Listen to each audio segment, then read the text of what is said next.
فيلم من الافلام اللي الناس انبهرت بيه ونال جوائز عديده في المهرجانات العالميه. لحد دلوقتي مش عارف ليه. جاهزين؟ اهلا على سلام في قصه ولا مناظر. بقول لك ايه يا كابتن، الفيلم ده قصه ولا مناظر؟ فيلم النهارده Anatomy of Fall. Je sais ce que j'ai entendu.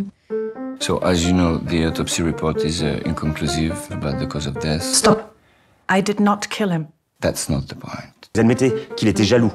Non, I don't know. No. Bien ce qui s'est passé. T'as confondu.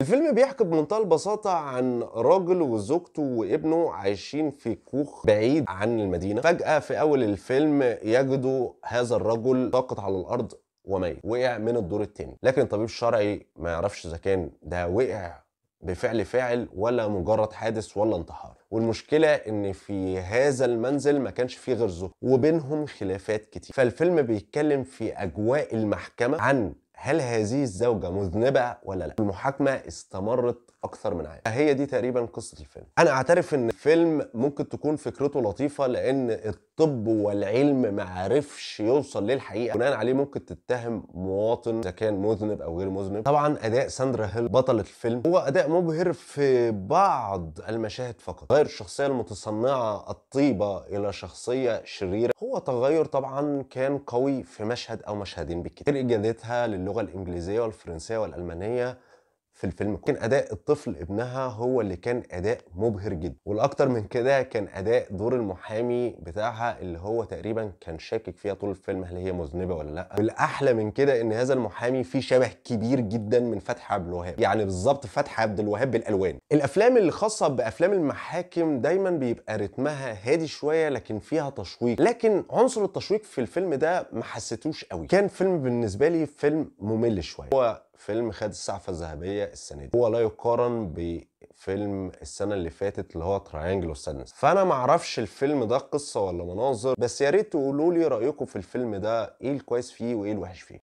بقول لك ايه يا كابتن، الفيلم ده قصه ولا مناظر؟